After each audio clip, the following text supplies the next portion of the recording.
If you're looking for a life hack in the realm of interpersonal relationships, I'd highly recommend this habit or this foundational belief that I have, which is essentially viewing every single conflict or contentious moment as an exciting endeavor where we get to demonstrate our mastery over self and our way of responding and handling these situations. Because when we are comfortable enough with our own beliefs and our understanding of the world and who we are, then we have no reason to respond with animosity or anxiety or just responding in fear. Because essentially, you know, other people are throwing out their opinions and their perceptions of the world, which we do not have to adopt as our own opinions, as our own beliefs, or as our own agreements, as it were. You know, they can essentially think whatever they want, but it does not necessarily mean that their opinions have to dictate how we live our lives. Like somebody might say that we're stupid, or that we have a terrible voice, that we can't dance, or that we can't go out and trade stocks because we're terrible at all these things. Now, just because they have this opinion doesn't necessarily mean that it is true.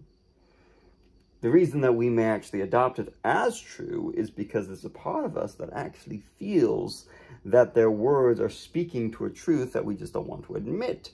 Like, oh, you're just gambling your money away, it's a terrible idea. But, you know, these are individuals, more often than not, the ones who aren't going out into the world, into life, taking risks. They're the ones who have become complacent in the way that they're proceeding throughout life.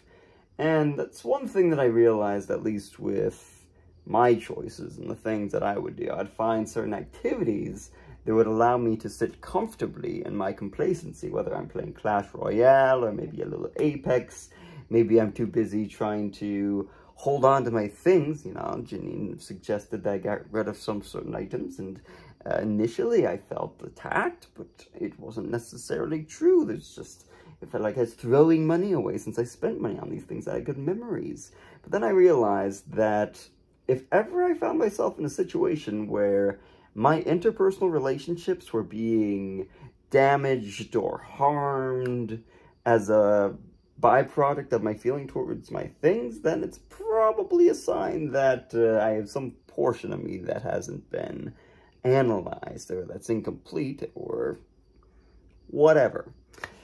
So, essentially, the opinions, the thoughts, the ideas that people have towards us don't necessarily have to dictate our lives, because if we're comfortable with who we are, you know, that's what really matters. If you're genuinely happy, if you're genuinely comfortable with where you are, if you feel like you can go out into the world and try to create the reality that you want, the world that you want, without fear of judgment, then I would say you're in a good place. And if you're worried about people judging you, then that's probably a byproduct of something in your past.